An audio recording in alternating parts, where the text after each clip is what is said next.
শ্ৰদ্ধা ফুলকুমাৰী চেংমাৰী ভিতৰ চেংমাৰী সচেতন মঞ্চৰ সৌজন্যত আয়োজন কৰা আজিৰ এই বিশেষ সম্বৰ্ধনা সভাৰ উচ্চ আসন অলংকৃত কৰা মান্যবৰ সভাপতি মহোদয়, এই সভাখনৰ গুৰুত্ব উপলব্ধি কৰি আমন্ত্ৰণ মৰ্মে ইয়াত উপস্থিত হোৱা অৱসৰপ্ৰাপ্ত শিক্ষক তথা বিশিষ্ট সাহিত্যিক শিক্ষাবিদ নাথ মহাশয়, ইয়াৰ অন্যতম উদ্যোক্তা বিশিষ্ট শিক্ষাবিদ অৱসৰপ্ৰাপ্ত শিক্ষক বিশিষ্ট সমাজকৰ্মী তথা ৰাজনীতিবিদ মোৰ অভিভাৱক স্বৰূপ ফজলুৰ আহমেদ ডাঙৰীয়া, ইয়াত উপস্থিত থকা অৱসৰপ্ৰাপ্ত সচিব আব্দুল আজিজ মহাশয়, উপস্থিত থকা আমন্ত্ৰিত সন্মানীয় বিশিষ্ট ব্যক্তিসকল, ইয়াত উপস্থিত হোৱা সদ্য ঘোষিত হাইস্কুল শিক্ষান্ত পৰীক্ষাত সুখ্যাতিৰে উত্তীৰ্ণ হোৱা আটাইতকৈ মৰমৰ ছাত্ৰ ছাত্ৰী ভাইটি ভণ্টিসকল আৰু উপস্থিত থকা শ্ৰদ্ধাৰ অভিভাৱকসকল, মাতৃসকল, যুৱ বন্ধুসকল, সমাজকৰ্মীসকল, জয় জয়তে মই আপোনালোক আটাইলৈ মোৰ অন্তৰৰ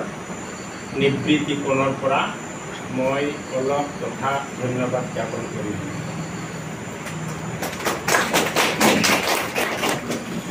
ফুলকুমাৰী চেংমাৰী ভিতৰ চেংমাৰী সচেতন মঞ্চই এনেধৰণৰ এটা অনুষ্ঠানৰ আয়োজন কৰিব পাৰিছে, আয়োজন কৰাৰ যে তেওঁলোকৰ মানসিকতা আছে, ই সঁচাকৈ আমাৰ সাম্প্ৰতিক সমাজৰ কাৰণত এটা গৌৰৱৰ বিষয়। সেয়ে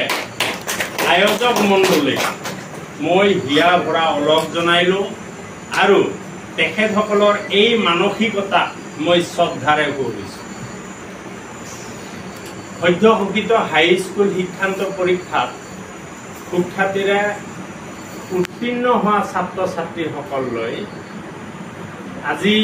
তেওঁলোকৰ মুখবোৰ চাই সঁচাকৈ মোৰ অন্তৰখন আনন্দত উজ্বলি উঠিছে আৰু মই আশা কৰিম যে মোৰ লগতে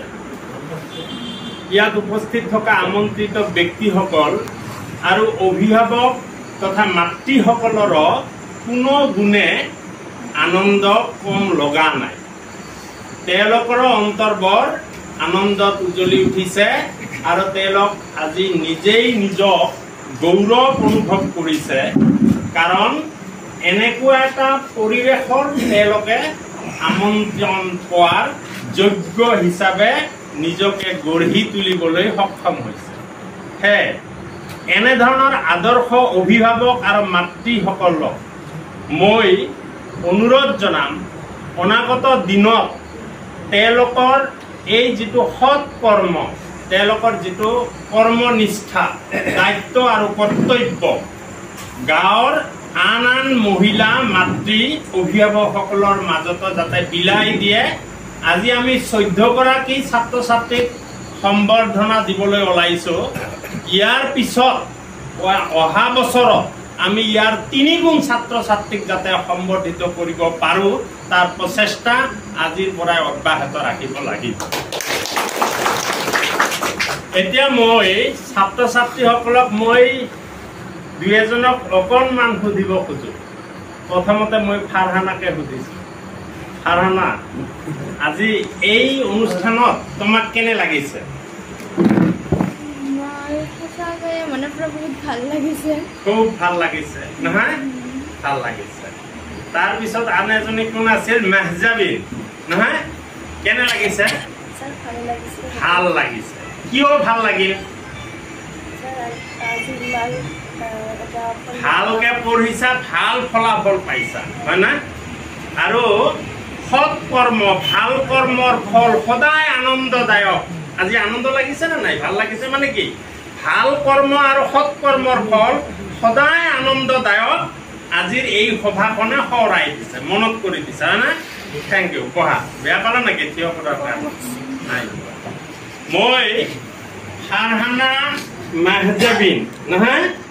লগতে খুৰছিদা আৰু মিৰ্জুমা বেগমক বিশেষভাৱে ধন্যবাদ জ্ঞাপন কৰিলোঁ লগতে বাকী থকা 10 গৰাকীক মই তেওঁলোকৰ উত্তৰতৰ ভৱিষ্যতৰ উন্নতি কামনা কৰিলোঁ এতিয়া কথা হ'ল আজি মই ইয়াত উপস্থিত হৈছোঁ মোৰ ঘৰ কিন্তু ইয়াত নহয় মোৰ ঘৰ বামুণী টিলা মোৰ পাৰাখিনি কৈ চিঙি মাৰি কৰ্মসূত্ৰে মই নানকাৰগাঁও উচ্চতৰ মাধ্যমিক বিদ্যালয়ৰ অধ্যক্ষ মই মোৰ ঘৰৰ পৰা গৈ ধনতলা বজাৰত নাপালোঁ বিদ্যাপুৰত নাপালোঁ আন ঠাইত নাপাই ফুলকুমাৰীৰ এই পবিত্ৰ মঞ্চত আহি উপস্থিত হ'লোঁ কাৰণ হ'ল মোৰ লক্ষ্য আছে মোৰ কি লক্ষ্য যে মই গৈ পাব লাগে ক'ত পাব লাগে যে এই পবিত্ৰ অনুষ্ঠানটোত মই পাব লাগে কেতিয়া পাব লাগে আজি ইমান বজাত ধৰি লওক সন্ধিয়া 6:30 বজাত মই আহি উপস্থিত হৈছোঁ ছাত্ৰ ছাত্ৰীখিনি মোৰ কথাখিনি মন কৰিলেনে মই ধনতলা বজাৰত গৈ নাপালোঁ মই বিদ্যাপুৰত গৈ নাপালোঁ মই আন ঠাইত নাপালোঁ মই আহি এই ফুলকুমাৰীৰ পবিত্ৰ এই স্থানত উপস্থিত হ'লোঁ কাৰণ হ'ল মোৰ লক্ষ্য কি আজিৰ মোৰ লক্ষ্য আছিল মই সন্ধিয়া ফুলকুমাৰীত আয়োজন কৰা উক্ত অনুষ্ঠানত উপস্থিত হ'ব লাগে মোৰ লক্ষ্য আছিল কাৰণত মই আজি আহি ইয়াত উপস্থিত হৈছোঁ এইটো সঁচা নে মিছা ফাৰহানা কি কোৱা সঁচা মই আহি ইয়াত উপস্থিত হৈছোঁ তাৰ মানে কি আমাৰ প্ৰত্যেকে একোটা লক্ষ্য থকা উচিত আমাৰ প্ৰত্যেকৰে একোটা লক্ষ্য থকা উচিত আৰু লক্ষ্য থাকিলেহে আমি গন্তব্য স্থানত গৈ উপনীত হ'ব পাৰিম আজি ছাত্ৰ ছাত্ৰীসকলক সম্বৰ্ধনা জনোৱা হ'ল তোমালোকৰ দায়িত্ব আৰু কৰ্তব্য কিন্তু বাঢ়ি গ'ল আৰু আজিয়ে তোমালোকে চিনাকি দিবলৈ সক্ষম হৈছা কাৰণ আজি অমুকৰ ছোৱালী বুলি মাতা নাই আমাৰ সন্মানীয় ফজলুৰ আহমেদ ছাৰে মাতিছে যে ফাৰহানাৰ অভিভাৱক ক্ৰমে মানে মা দেউতা অমুক আৰু অমুকক সম্বৰ্ধনা আমি দিব বিচাৰিছোঁ কিন্তু অমুক আৰু অমুকৰ ছোৱালীক নহয় ফাৰহানা মেহজাবিন ইহঁতৰ মা দেউতাকক তাৰমানে কি আজি তেওঁলোকৰ মা দেউতাকৰ চিনাকি ল'ৰা ছোৱালীবোৰৰ জৰিয়তে হৈছে এই যিটো ট্ৰেণ্ড এই গতি কিন্তু অব্যাহত ৰাখিব লাগিব আজিৰ পৰা অনাগত ভৱিষ্যতত চিনাকি হ'ব লাগিব অমুকৰ মা অমুকৰ দেউতা এই চিনাকি হ'ব নালাগিব অমুকৰ ল'ৰা অমুকৰ ছোৱালী কাৰণ মা দেউতা হ'ল যি পৰ্যায়ত আছে তেওঁলোকৰ পৰ্যায়টোক আমি সন্মান জনাইছোঁ কিন্তু আজি সম্বৰ্ধিত ছাত্ৰ ছাত্ৰীসকলে তেওঁলোকে আকাশ চুব লাগে অতি ঊৰ্ধ্বতম শিখৰ তেওঁলোকে গৈ উপস্থিত হ'ব লাগে আৰু এইটো হ'বলগীয়া হ'লে তেওঁলোকে কি কৰিব লাগিব নিজৰ দায়িত্ব আৰু কৰ্তব্যত ব্ৰতী হ'ব লাগিব আজি ভাল ফলাফল হৈছে বিদ্যাপুৰ পৰীক্ষা কেন্দ্ৰৰ পৰাই চাগে গোটেইখিনিয়ে উত্তীৰ্ণ হৈছে বহুতে হয়তো একেলগে একেখন ডেস্ক বেঞ্চতে বহিছিলে কিন্তু এতিয়া সময়ৰ আহ্বানত আৰু নিজৰ লক্ষ্যৰ বাবে হয়তো বহুত দূৰ দূৰণি ঠাইলৈ গুচি যাব বহুতে হয়তো ওচৰতে পঢ়িব বহুতে সায়েন্সত পঢ়িব বহুতে কমাৰ্চত পঢ়িব বহুতে আৰ্টছত পঢ়িব এইবোৰ একোটা মাধ্যম জনে যিয়ে য'ত নপঢ়া কিয় তোমালোকে চেষ্টা কৰিব লাগিব কি চেষ্টা যে সদায় ভাল বস্তুৰ ওপৰত কিন্তু চকু থাকে তোমালোকক মই একোটা ভাল বস্তু হিচাপত কিন্তু চিহ্নিত কৰিব বিচাৰিছোঁ দামী বস্তু মূল্যৱান বস্তু হয় না নাই দামী মূল্যৱান বস্তু কি সোণ হীৰা যথেষ্ট পৰিমাণত থকা টকা এইবোৰ যদি যধে মধে য'তে ত'তে পৰি থাকে মানুহ এৰি দিব নেকি এৰি নিদিব এইখিনিক বুটলি ল'ব লাইক দ্যাট সেলফ তোমালোকে কিন্তু মূল্যবান বস্তু আজিৰ পৰা এই মূল্যবান বস্তুটো সম্পত্তিটোক যাতে অবাদে যধে মধে যিকোনো অপশক্তিয়ে যাতে আক্ৰমণ কৰিব নোৱাৰে যাতে তেওঁলোকক ক্ৰয় কৰিব নোৱাৰে তেওঁলোকক যাতে বিনষ্ট কৰিব নোৱাৰে তাৰ বাবে কিন্তু তোমালোকে নিজে নিজক আবৰণ দিব লাগিব তোমালোকে প্ৰটেকশ্যন দিব লাগিব you have to protect you yourself তুমি তোমাৰ নিজকে প্ৰটেকশ্যন কিন্তু দিব লাগিব এতিয়া ধৰি লোৱা কোনোবা এজনীয়ে গুৱাহাটীত পঢ়িবলৈ যাব কোনোবা এজনে নগাঁৱত পঢ়িবলৈ যাব কোনোবাই হজাইত পঢ়িবলৈ যাব তোমালোকে মা দেউতাকৰ পৰা আঁতৰত থাকিবা নে নাই তোমালোকে মা দেউতাকৰ পৰা আঁতৰত থাকিবা আজি তোমালোকৰ মা দেউতাকে কৈছে বাবা এইটো নাখাবা এনেকে নুঘুৰিবা এনেকে নপৰিবা এনেকে কথা নাপাতিবা অমুকৰ ঘৰত নাযাবা বিভিন্ন দিহা পৰামৰ্শ দিছে নে নাই যেতিয়া তোমালোকে মা দেউতাকক আঁতৰি নিজৰ উজ্জ্বল ভৱিষ্যতৰ অন্বেষণৰ বাবে দূৰ দূৰান্তলৈ গুচি যাবা তেতিয়া কিন্তু এই পৰামৰ্শদাতা তোমালোকৰ ওচৰত নাথাকিব তেতিয়া তোমালোকে নিজৰ কন্ট্ৰল কিন্তু হ'ব লাগিব তোমালোকে সদায় চাবা তোমালোকে ভৱিষ্যতৰ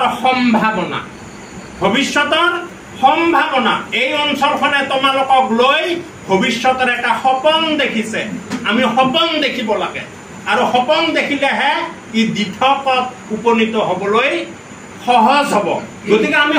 সপোন দেখিম আটায়ে সপোন দেখিম আৰু এই সপোনৰ পন্থেদি গৈ আমি দিঠক আমন্ত্ৰণ কৰিম গতিকে তোমালোকে উচ্চ শিক্ষা লাভ কৰাৰ বাবে যিয়ে যতে নোযোৱা কিয় সদায় প্ৰথম চকু দিবা যে মোক নিজকে ৰক্ষা কৰিব লাগিব যিকোনো অপশক্তিয়ে যাতে মোৰ আচৰ পেলাব নোৱাৰে তাৰ বাবে তুমি সজাগ আৰু সচেতন হ'ব লাগিব 2 নম্বৰ তুমি তোমাৰ দায়িত্ব আৰু কৰ্তব্য বুজি পাব লাগিব 3 নম্বৰ তুমি সময়ক চিনি পাব লাগিব সময়ৰ টিকনিডাল সদায় আগফালে সময়ৰ টিকনিডাল আগফালে উবে মামা এটা গীত আছে নে নাই গতিকে সময়ৰ সদায় সদ্ব্যৱহাৰ কৰিব লাগিব তোমালোকে নাভাবিবা যে আজি দেওবাৰ মই নপঢ়ো আজি মই পলমকে গা ধু এনেকুৱা নহয় কাৰণ ধৰি লোৱা 9 বজাৰ লগে লগে বঙাইগাঁৱৰ পৰা গুৱাহাটীলৈ ট্ৰেইনখন গুচি যায় তুমি 9:01 যদি বঙাইগাঁও ষ্টেচনত উপস্থিত হোৱা ট্ৰেইনখন ধৰিব নোৱাৰিবা তেতিয়াহ'লে তুমি হয়তো আৰু 2-3 ঘণ্টা পিছতহে নেক্সট ট্ৰেইনত গুচি যাব লাগিব তেতিয়াহ'লে 1 মিনিট সময় অপচয় কৰাৰ বাবে 1 মিনিট সময় পিছত যোৱাৰ বাবে তোমাৰ কিমান ঘণ্টা লছ হৈ গ'ল নিয়াৰ এবাউট 2 to 3 hours গতিকে এই যে সময়ৰ যিটো সদ্ব্যৱহাৰ আমি সদায় কিন্তু সদ্ব্যৱহাৰ কৰিব লাগিব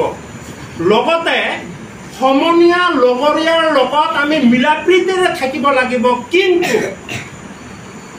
সদায় বেয়া সংগক পৰিহাৰ কৰিব লাগিব আৰু ভাল সংগক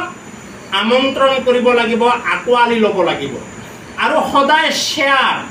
তুমি কি জানা সেইখিনি আনক জনোৱা তোমাৰ দায়িত্ব আৰু কৰ্তব্য আনে কি জানে তাৰ পৰা সেই জ্ঞানখিনি বুটলি লোৱাৰ কিন্তু তোমাৰ বুদ্ধিমানৰ কাম গতিকে এনেকুৱা সমনীয়া লগৰীয়াৰ সৈতে বন্ধুত্ব পাতিবা যাৰ জৰিয়তে তুমি হয়তো দুটা জ্ঞান ল'ব পাৰা আৰু তোমাৰ পৰা তেওঁ হয়তো দুটা জ্ঞান আহৰণ কৰাৰ মানসিকতা থাকে এনেকুৱা সমনীয়া আৰু লগৰীয়া সদায় পৰিহাৰ কৰিবা যি তোমাক সদায় অসৎ পথেৰে লৈ যোৱাৰ চেষ্টা কৰে অসৎ পথ মানে কি আমি জানিব লাগিব বৰ্তমান বিজ্ঞান আৰু প্ৰযুক্তি বিদ্যাৰ এন্ড্ৰইড মোবাইলৰ ব্যৱহাৰ তোমালোকে জানা এই সভাখন চলি আছে মানে কি মোবাইল চলি আছে নে নাই এই মোবাইলক যদি আমি সৎ কামত প্ৰয়োগ কৰো তেতিয়াহ'লে ই আমাৰ বাস্তৱ জীৱনত আশীৰ্বাদ হিচাপত কাম কৰিব আৰু মোবাইলক যদি আমি অসৎ উপায় অৱলম্বন কৰো ই আমাক এটা সময়ত সাপ হৈ ফুটিব আমাৰ জীৱনক যথেষ্ট অনিষ্ট কৰিব গতিকে সদায় মনত কৰিবা বাহিৰত থাকিলে হয়তো তোমালোকক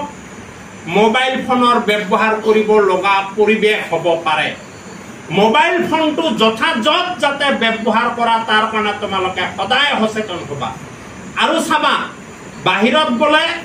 মই ছাত্ৰসকলক কৈছো সমনীয়া লগৰীয়া আজিকালি কিন্তু এটা কিছুমান পৰ্যায় আছে যাক উচ্ছৃংখল যুৱ মানসিকতা বুলি কোৱা হয় তোমালোকে এডলেসেন্স এতিয়া হয় না নহয় এই সময়খিনিত চাবা মানুহৰ ৰিপু বৰে বিভিন্ন ধৰণৰ কিন্তু উপমুকনিৰ সৃষ্টি কৰে কোনোবাই মাতিব পাৰে সাধা খাওঁ অলপ কোনোবাই মাতিব পাৰে সিগাৰেট এডাল আন কোনোবাই হয়তো আৰু কিবা আমন্ত্ৰণ কৰিব পাৰে কিন্তু সদায় তাৰ পৰা বিৰত থকা দৰকাৰ হ'ব সদায় তাৰ পৰা বিৰত থাকিবা এইবোৰ বস্তুৰ পৰা তোমালোকে আঁতৰত থাকিবা এভয়েড কৰিবা তেতিয়া হ'লে তোমালোকে সদায়